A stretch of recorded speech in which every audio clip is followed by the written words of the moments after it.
Joins Loretta Lynn. We have been talking around and about Coal Miner's Daughter with the people who have worked with you in bringing this film to the screen.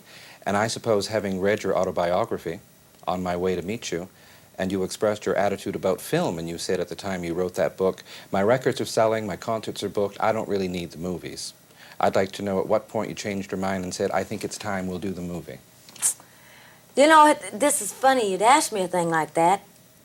When I got the book wrote and everything, why, I just knew it was going to be a movie. And, of course, I had no doubts in that it wasn't going to be a movie. I think I just started kind of having these feelings.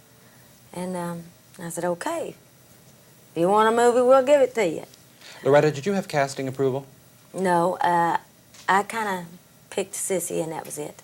Tell me why. What did you know about Sissy Spacek? Not one thing did I know about Sissy Spacek. I'd never seen one of her movies. I had never seen her or read about her. And I picked her out of a big stack of 8 by 10 pictures, and I said to my manager, I said, this girl right here, Sissy Spacek, will be the coal miner's daughter. What was in that photograph? What did you see? As a woman who has... I don't know. I think I felt she had long blonde. She looked nothing like me in the picture. It was a glamour shot.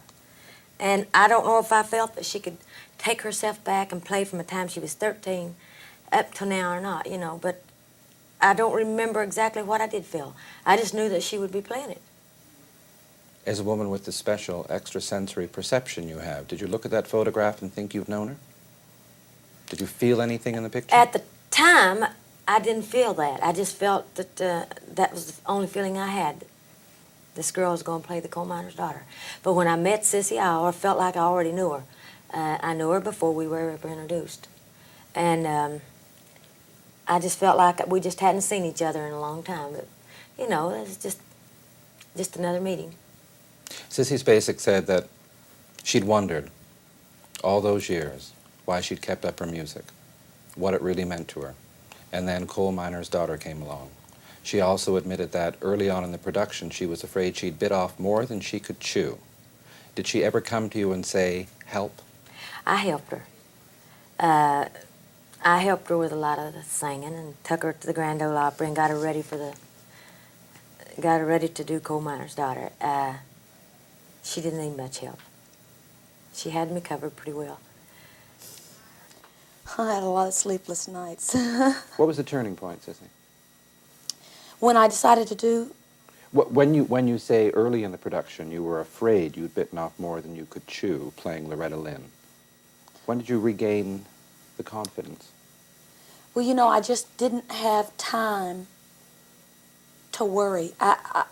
There were times in the middle of the night that I would wake up and think, oh, my heavens, what have I done? And I felt similar things during Carrie. I'd wake up in the middle of the night and think, oh, Lord. But they're just, once you've bitten it off, you've got to go with it. And our schedule was just enormous. I mean, actually, that's not at all what I meant. It was very short. We did it in 9 weeks. And I think the turning point was probably the 2nd week. Had you been speaking with Loretta? I didn't. I spent some time with her before we began to shoot.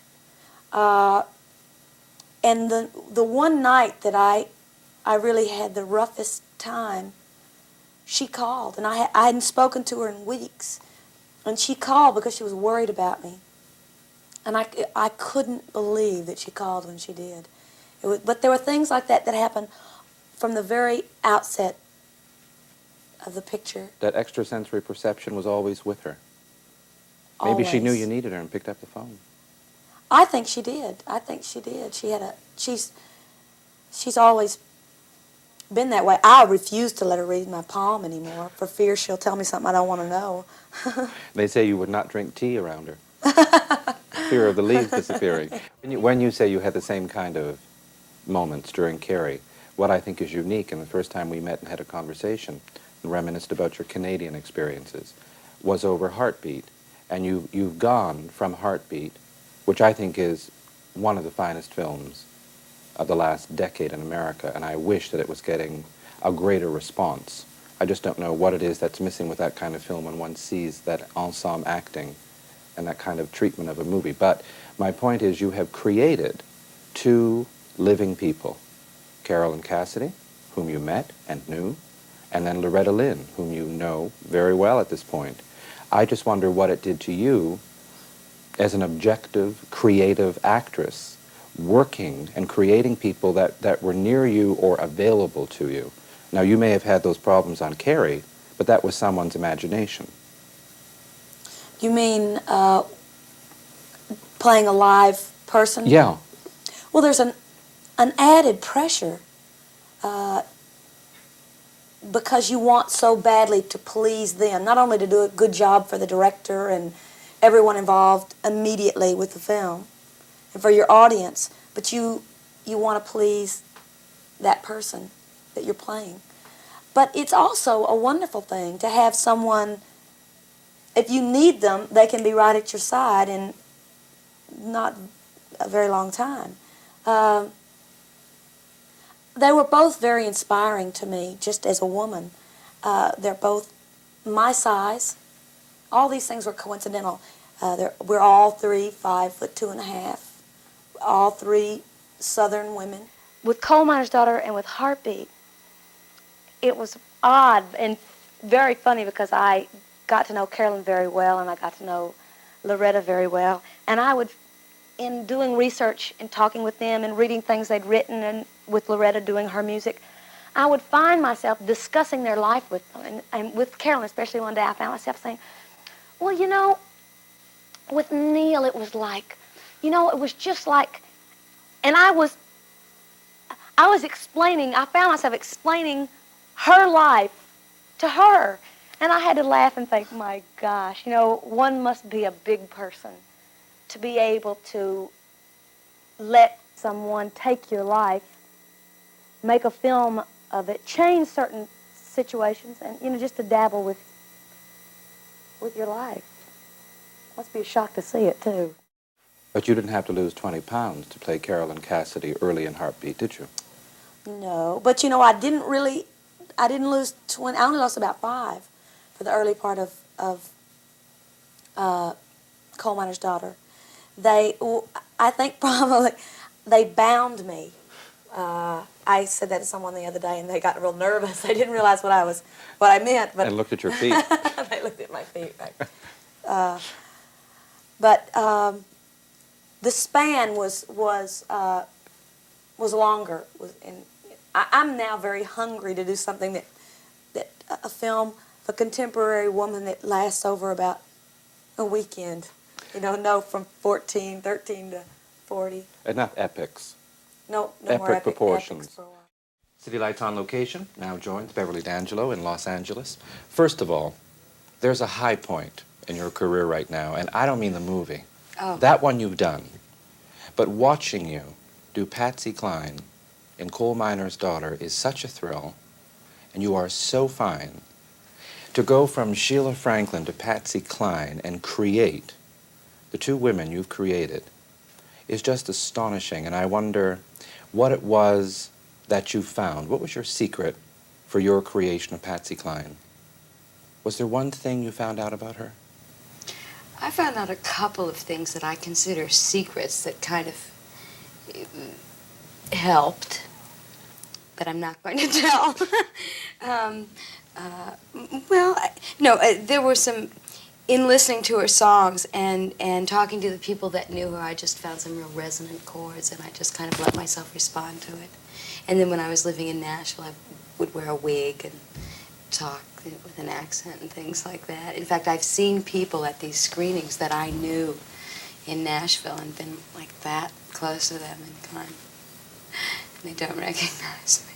You know what I wonder, though, Beverly, watching you in the film and knowing in life the relationship, the unique relationship between Loretta Lynn and Patsy Cline, there's a sensation of watching an artist like yourself who, after all those years with Ronnie Hawkins and the band, and all you've done, whether Prince Edward Island, Charlottetown, Canada's very possessive about you. You're very possessive about Canada. What have I done? Oh, Canada. We're going to start singing Mon Pays. Yeah. But I bring this up because when you watch an artist in a film playing another artist, and that audience are extras paid by a movie company, and you're performing, you always talk about the delayed reaction in the making of movies, and you have to hold on to your self-confidence, even though you're the only one who's proven anything to yourself. But how do you know when you're singing a song in a film and the people applauding you have been paid to applaud you, whether or not you've done it well? Well, if you're doing it for them, you're kind of missing something, I think. I think you know instinctively if you're doing something well or if you're just faking it. And, you know, by the same token, even if they aren't paid, an audience can't really make you think you're doing something well if you don't actually believe it. I think it's important to get past that.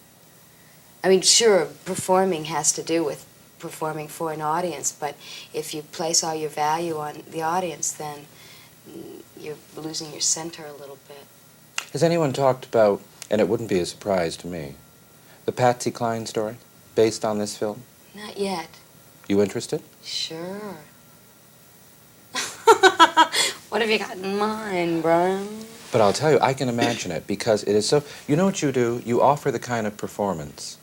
Would see actresses in films creating those wonderful moments like Jo Van Fleet. Your first scene as Patsy Cline is so real that it becomes, while you're in the film, the Loretta Lynn Patsy Cline story. Oh, do you think? I don't think so. But, well, that was, Patsy Cline was a very important person to Loretta Lynn. And as a matter of fact, when I was researching Patsy Cline, and I went into the archives of the Hall of Fame, I noticed that, first of all, that the most attention that was paid to Patsy Cline had to do with her death, and that in fact she became famous when she died, like so many people who become stars after they're gone.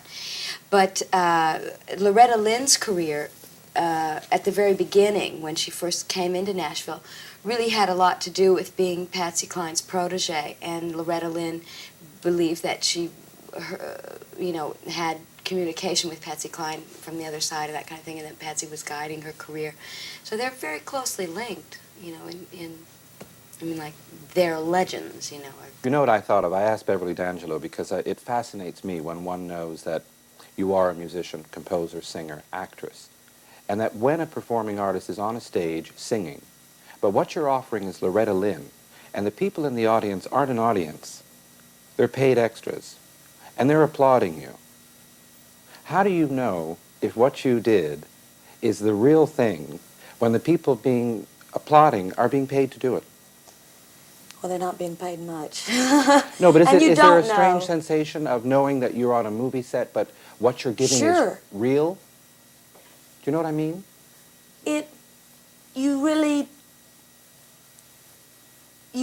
It's not, it is different than, you're performing, but you're performing as someone else. It is different. The other night we performed at the Roxy, and it was magic, because nobody was filming it, we were just doing it for fun, and there was an extra element. But because we did the things live in Coal Miner's Daughter, there was still a real, I think maybe we were all a little surprised at how real it was. City Lights on Location returns with our Coal Miner's Daughter special, and we are talking with Mooney. I should be a gentleman and point out that we are talking to Doolittle Mooney Lynn. There you However, go. you prefer being addressed as Mooney, true? Right. I would like to ask you something because it's a very important point in the movie. And we know from Loretta's autobiography before the film that she was only 14 when you met. And Tommy Lee Jones, who plays you in the movie, explains, as you, he took one look at that girl and he knew that was all he wanted in the world. What did you see in Loretta Lynn when she was 14 that you knew that was what you wanted? You know, that's a real hard thing to explain, but I went to this pie supper to auction off these pies for the school, and all these kids were out there playing Ring Around the Rosy or Farmer in the Dale or Spin the Bottle or something, you know. And so I went out there and was playing around with them, and I got in the ring, and this one girl, I'm trying to get her name. Anyway, she was wanting to get next to me all the time, and I spotted Loretta, and I was trying to get up to her, and I'd even try to get in front of the bottle a little bit or something, you know. But there was just something about her. I walked her home that night because she wouldn't ride in my Jeep, and I just knew that was it, I guess. Since Mooney, we have seen that wonderful scene in the movie at the function where you auction the pie and you buy Loretta's pie. Had she, in fact, substituted salt for sugar? She certainly. I always thought it was her mother, you know, but it would later turn out to be her aunt that was standing there, you know, and they cut the pie, and I took a big bite of that pie, and I didn't know what to do, you know. you got to swallow or whatever happened, you know, and it was real embarrassing. And it was her aunt, and she took a bite of it, and it, you know, and she knew right away, you know, and that got me off the hook, you know. They say love is blind, but I think in your case, love touches the taste buds. Yeah, there you go. I'd like to share something with our viewers, because there are many moving moments in the film. And I think of a moment in Loretta's autobiography, which does not appear in the film, where Loretta came home after being on the road, and the two of you were having a discussion, and it came down to the color of the wallpaper in the bathroom.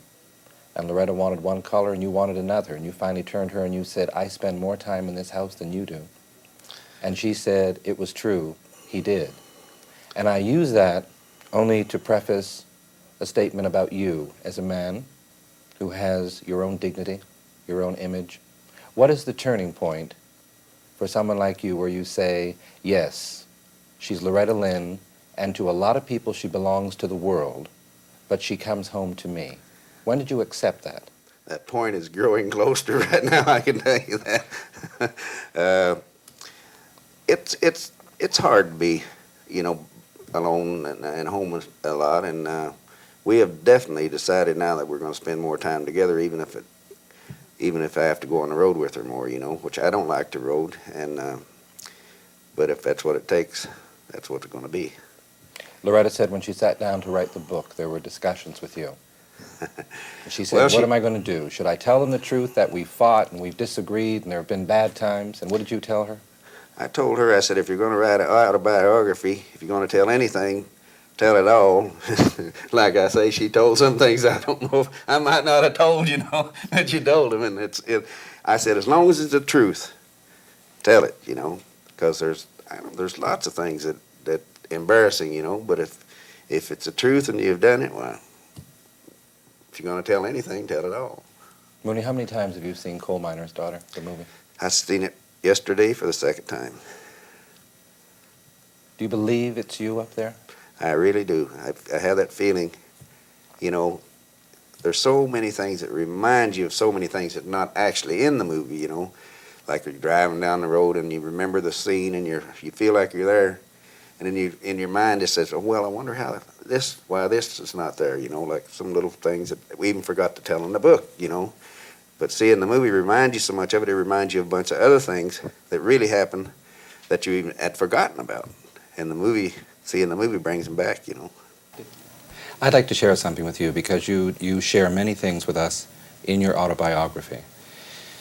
And one of the more moving moments for me in reading your book was the realization that the first time you walked out on stage to sing Coal Miner's Daughter, you suddenly saw that your mother had been sneaked into the wings of the theater. Oh, my. That was real hard on me. The record was a big hit, and I look around and here stands Mommy, you know.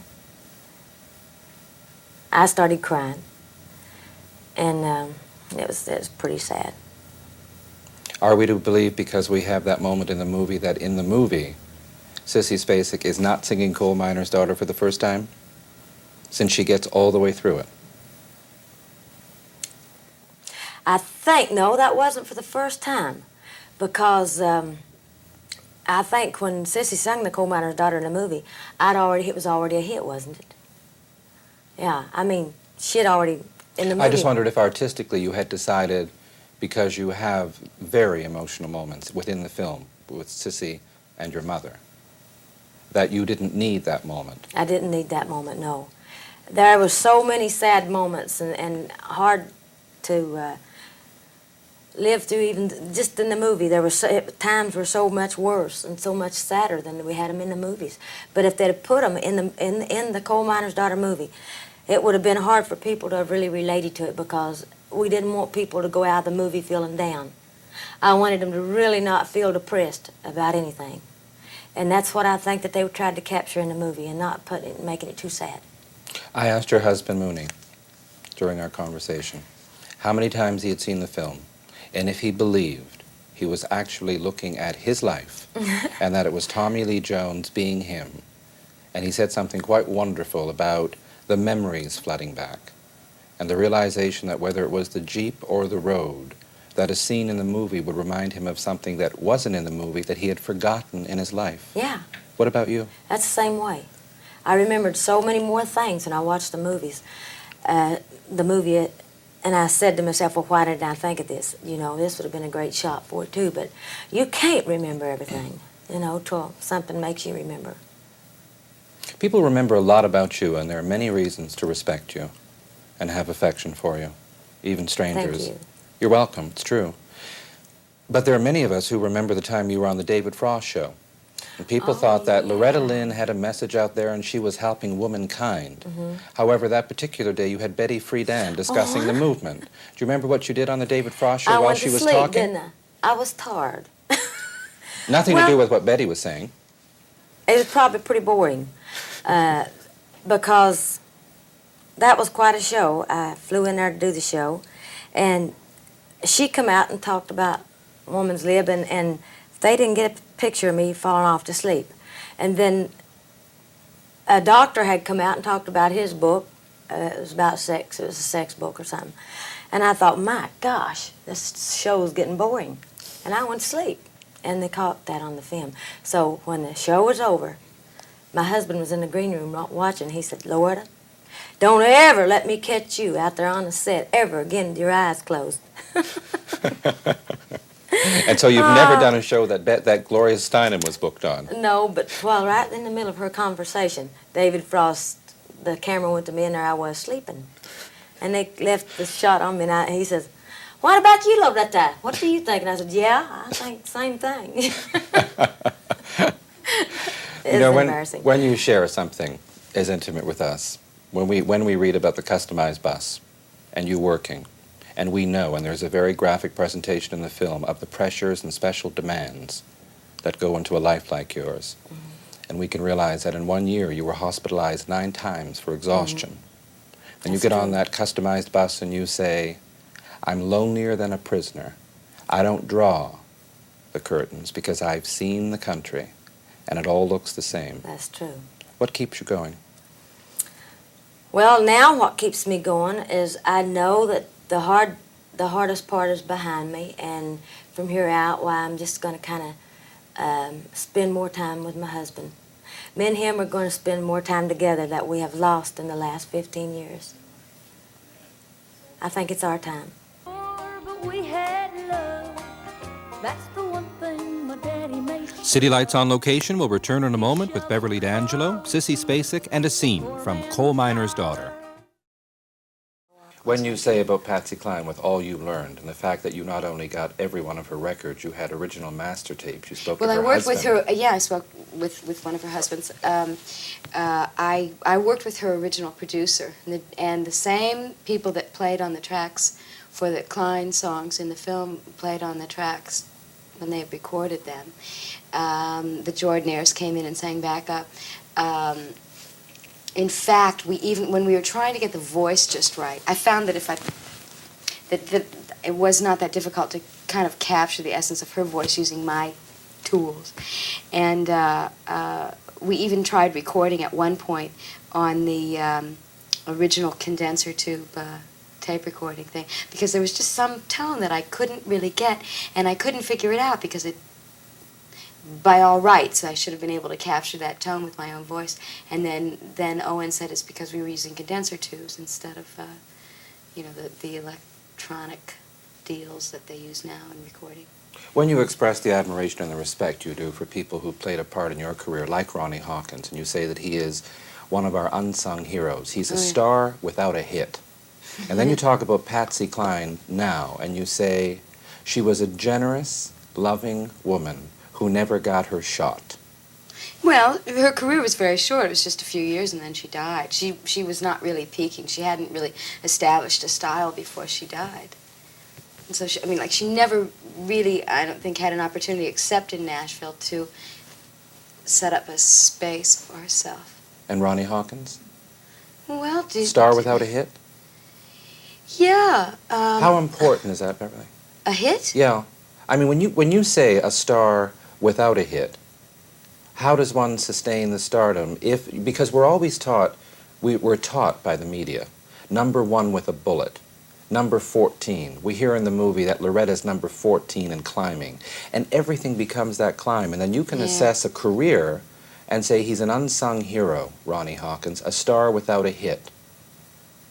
What I'm saying is, why the addition of without a hit? Well, because the connotation of a hit is that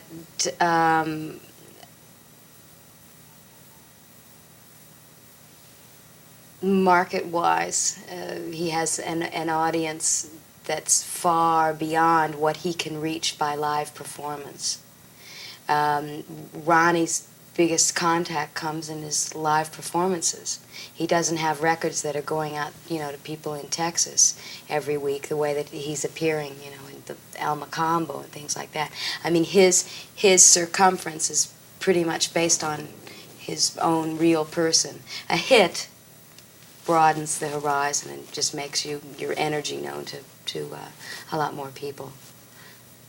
Sounds good. I'll tell you what, let us take a commercial break and have a look at a scene from Coal Miner's Okay, Daughter great. with Beverly D'Angelo. Can I as say Patsy hi to Cline. my friends in Please. Toronto? What would you like to say to Terry Canada? Asselstein. I would like to say hello to him because we always watch your show together. And we go, Brian Linehan's on. Anybody else? Anybody left over Oh, in no, Vancouver? I shouldn't have even started. What? I shouldn't have even started because, no, I shouldn't have even said that. Let's just stop it there because if I start naming and I forget somebody, then Why don't you say you're sending me home with a note? I'm sending you home. I'm sending him home with a note. Okay? And we'll be right back. If I can ask you to begin this conversation after looking at that scene, when you say that there's always one perfect actor for a role, what was it about Tommy Lee Jones that convinced you before that meeting that he was the actor you wanted? Well, I mean, I think I needed a very strong actor. I needed, because the film is about two people. It's not Sissy doing a tour de force as Loretta Lynn. It's about a relationship. So I needed a very strong, experienced actor. And I thought Tommy had that, of course. He had a large body of work that was very varied in things, and I could see a lot of the different elements that I was looking for in Mooney. Here was an actor, one of the few actors I've ever met, who had a real instinct for, and don't misunderstand, I don't know the right word, but for a backwoods. I mean, someone who understood the sort of area and people that we were going to be dealing with, who had part of his life, part of his experience was from there, so he had a lot to draw on. And also, I've always thought Tommy was an exciting actor, and it's such a huge part, and we just needed that excitement. I just thought the combination of Sissy and Tommy was original and was exciting. That's succinct. Good. Tommy, when Michael speaks this way and you explain, as you have, that you have a responsibility to Mooney, to people like him, and to people who know him and love him, Yeah. what is that responsibility? As an To actor. make an honest representation of the man. Is this the first time in your career that you have created a character that was indeed a real person? No, I've played other characters that who actually lived. Did a television show about Howard Hughes, and I played Howard Hughes. It's not quite right to say that this is that I created the character. I didn't create the character. Mooney created the character, and saved me a lot of trouble. I wouldn't, you know, if it was a fictional character, I'd have to invent certain things about the character, the way he looked, talked, felt, thought, and these things exist. So it's a question of reproducing them and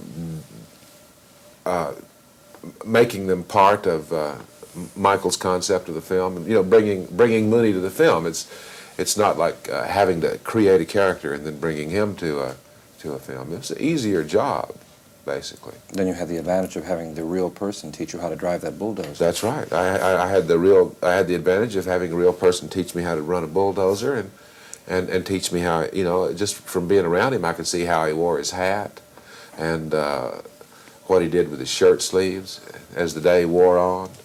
So there were all manner of details that were provided by Mooney, who is a very, very rich character.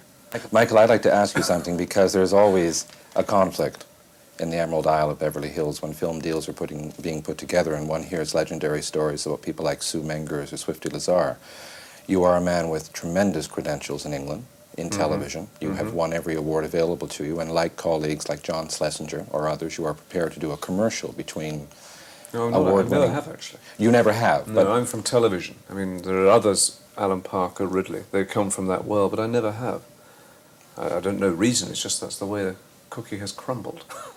all right. Would you tell us what advantages you think you arrived with from England to do a film so indigenous to the American soil? Well, I mean, I think the one thing which I didn't realize, frankly, until, I don't know, until quite well into it, was it occurred to me that maybe the fresh eye, you know, that the fact that I didn't have any prejudice or any opinion about what is clearly a very controversial part of America. I mean, the very poor white area of America is something that I think certain people from the big metropolitan areas of America have an attitude towards.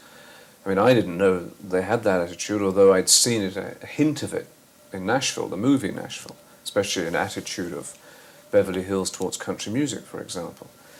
But I think that the fact that I had this fresh eye could have been a strength, because there's a tremendous amount of Hollywood stereotyping about those people.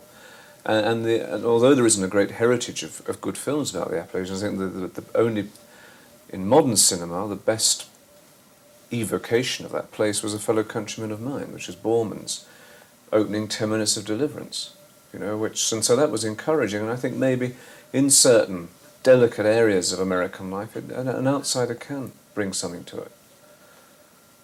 Considering the amount of film activity in Canada, have you been reading any Canadian co-production scripts? No, I mean, they don't come my way, I think mainly because they're looking for Canadian personnel, Canadian directors and whatever, so I've never been involved, it's never come my way. Tommy, have you been reading any scripts submitted by Canadian producers? I read one, I think it was called Silence of the North. Yes. The one Alan Burstyn is doing now with Tom Skerritt. Well, who knows? I may see you both next in Canada. I thank you for this encounter. Oh, yeah, I'm moving to Montreal tomorrow. Well, I'll probably run into you. See you there. Yes, sir. Thank you. On a hill. Do you know what I thought of watching you in the film? I was thinking of those moments when you were in New York with your relatives, Rip Torn and Geraldine Page, and you would go to Jerry Page's dressing room when she was in black comedy, pull out your guitar, and play and sing for her, and she would cry. And it just seemed so full circle from the woman who said, I always wanted to succeed as an actress because I never wanted to embarrass Rip or Geraldine. And I think the past year of your life in these two films are spectacular. Thank you, Brian. My pleasure. I look forward to welcoming you back to Canada. Well, I'm going to get my skis and I'm going to come up there. Get out of this rain. A good idea. I thank you. Thank you, Brian. Pleasure. May I just point out, in the middle of this exchange of admiration for you, that you have one of your vacation homes is in Mexico, but you have another one in Canada. And Canadians might be curious, without giving us the address, is it anywhere in British Columbia? It certainly is. You and Mooney never forgot, did you, all those I trips from know. Washington State into BC? I love that part of the country. Really, you know, it was the Canadians that really started me in the business. Did you know that? Tell us how. Well, I sang in a little club right up next to the Canadian border, Blaine, Washington, not too far from Vancouver. And this fella by the name of Mr. Burley, Norm Burley, had a big lumber yard up there. And of course, there were some other people went in with him when he started to label. So he come down, he heard me sing, and he put me on the 0 label in the United States, and on the London label in Canada. But it was the Canadian people that was filling up the house every night where I was working in the little club. Oh, I love Canada, and I love the Canadian people. They all want to have a good time, and I like that because they're not depressed people. You know, it's good. They're always laughing. Well, let me tell you, the possessiveness and the affection is reciprocal. Thank you. Because you are loved in Canada, as you know, from Hamilton Place to Vancouver to Montreal. Well, I sure love everybody up there. I thank you. Thank you. And I thank you for Coal Miner's Daughter.